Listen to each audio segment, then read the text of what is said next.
Assimi Goïta, le désormais ex-colonel, hein, puisque je pense que c'est la dernière fois qu'on va l'appeler colonel dans cette émission, il quitte le grade de colonel pour devenir, tenez-vous bien, général d'armée, c'est-à-dire général 5 étoiles, et c'est à titre exceptionnel que le Conseil des ministres a donc approuvé cela ce mercredi. Vos réactions? Oui, Guillaume, vous savez, nous sommes vraiment dans un contexte spécial. Lorsqu'on parle de l'armée, il faut une maîtrise de certains aiguillons pour pouvoir parler précisément de ce qui concerne les points clés liés au grade.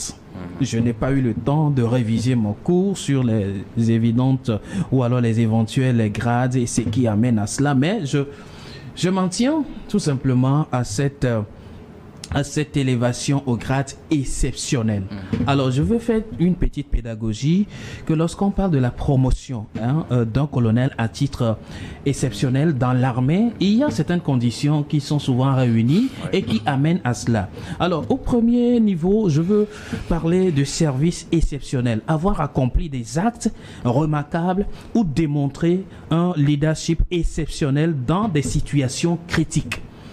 Rien qu'à maintenir à ce premier point, je pense que les militaires au pouvoir au Mali, jusqu'à ce jour, ont fait preuve d'une démonstration en matière de conduite exceptionnelle dans des situations critiques, surtout en ce qui concerne le Mali.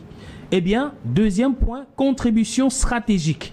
Avoir joué un rôle clé dans des opérations militaires importantes ou des missions de grande envergure.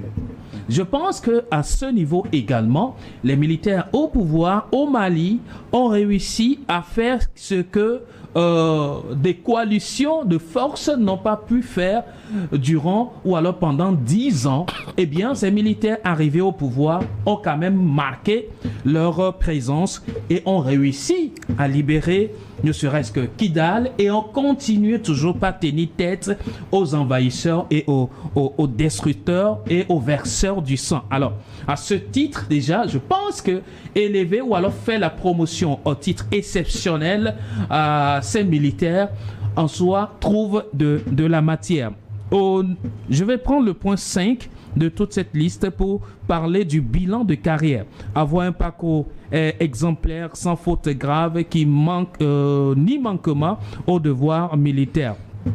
Le point 6, urgence ou besoin de renforcement. Dans certains cas, des promotions exceptionnelles peuvent être accordées pour répondre à un besoin urgent de leadership au sein des forces armées.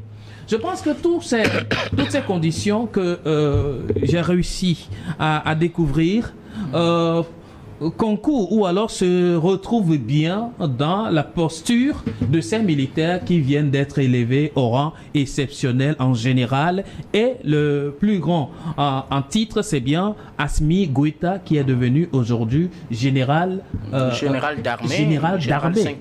Pour l'instant, c'est le high level au Mali, ça. Et il le mérite bien, c'est le chef suprême de l'armée ailleurs, comme on le dit.